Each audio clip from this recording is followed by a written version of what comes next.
आज मैं आपको एक शाबर मंत्र बताने वाला हूँ। इस मंत्र के ज़रिए आप किसी का भी वशीकरण कर सकते हैं। विशेष रूप से स्त्री का वशीकरण इस शाबर मंत्र के ज़रिए किया जाता है। मैं आपको जो मंत्र बताने वाला हूँ, ये मंत्र कच्चे कलुए का मंत्र है।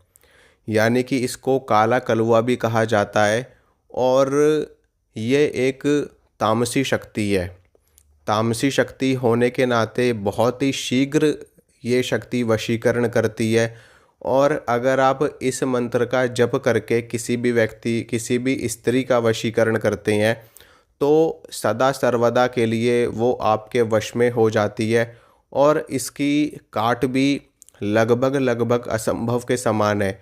कोई बहुत ही अच्छा सिद्ध होगा, कोई बहुत ही अच्छा ओझा या सोखा होगा, वो ही इस मंत्र की काट कर सकता है। नहीं तो कोई भी छोटा मोटा भगत इस मंत्र की काट नहीं कर सकता, छोटा मोटा ओझा इस मंत्र की काट नहीं कर सकता।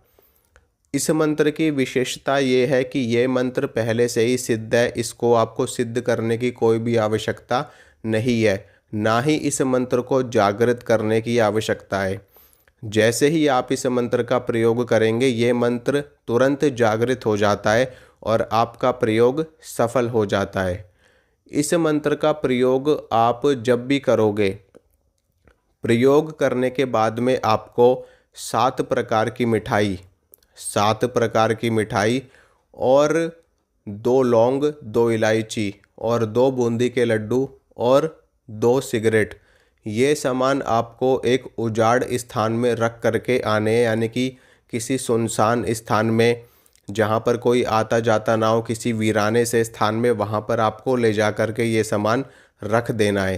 काले कपड़े में करके, समझ रहे हो आप, काले कपड़े में करके आपको रखने हैं। ऐसे ही आपको फेंक करके नहीं आना है, आराम से रख करके आना है। और जब आप अपना प्रयोग कर लोगे, उसके बाद में इस मंत्र का प्रयोग कैसे किया जाता है उसकी जानकारी मैं आपको देता हूँ। मंत्र का प्रयोग इस प्रकार से किया जाएगा कि इस मंत्र के ज़रिए कोई भी मीठी वस्तु, विशेष रूप से मिठाई, मिठाई को आपको अभिमंत्रित करना है। कैसे करना है कि मंत्र को आपको 3 बार बोलना है और फिर मिठाई पर फूंक मारनी है।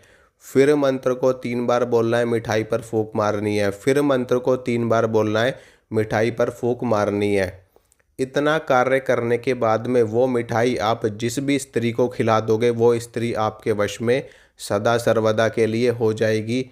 एक चीज़ और मैं आपको यहाँ पर बताना चाहता हूँ कि ऐसे प्रयोग गलत कार्य हेतु कभी भी नहीं करने चाहिए, नहीं तो उसका उल्टा परिणाम भी देखने को मिलता है।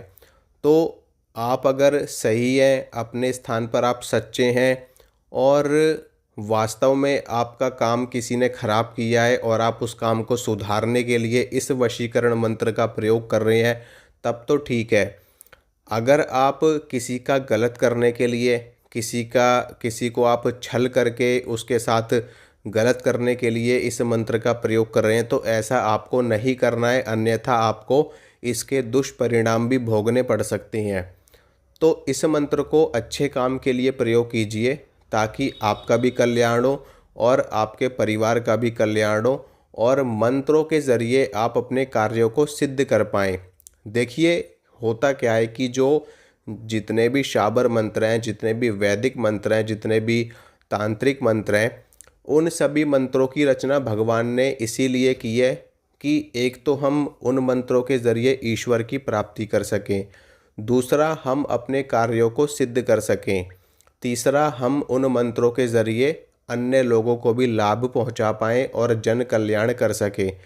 अगर हम मंत्रों का गलत प्रयोग करते हैं, दुरुपयोग करते हैं, तो उसका उसका भी जो पुण्य होता है, जो उसका अनर्थ वाला परिणाम होता है, वो भी हमको ही भोगना पड़ता है।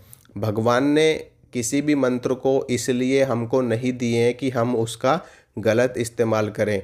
हमेशा अच्छे कार्यों में ही मंत्रों का प्रयोग करना चाहिए और लोगों को लाभ पहुंचाना चाहिए, जन कल्याण करना चाहिए। तो आप इस मंत्र का प्रयोग करिए और अपने कार्य को सिद्ध कीजिए।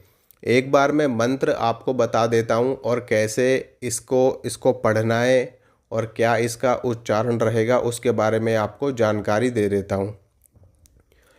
ओम नमो काला कलवा काली रात, जिसकी पुतली मांझा राख। काला कलवा घाट वाट, सोती को जगाई लावे, बैठी को उठाई लावे। खड़ी को चला लाव, वेगी धरिया लाव, मोहिनी जोहिनी चल राजा की टांड। इसके बाद में आपको उस स्त्री का नाम बोलना है। जहाँ पर अमुक स्त्री लिखा है वहाँ पर आपको उस स्त्री का नाम बोलना है जिसको आप अपने वश में करना चाहते हैं। फिर आप इस मंत्र का प्रयोग कर सकते हैं। मंत्र आप लोगों की स्क्रीन पर भी दिख रहा होगा, तो मंत्र को आप अच्छी प्रकार से याद कर लीजिए। फिर उसके बाद में मंत्र को आप प्रयोग में लीजिए।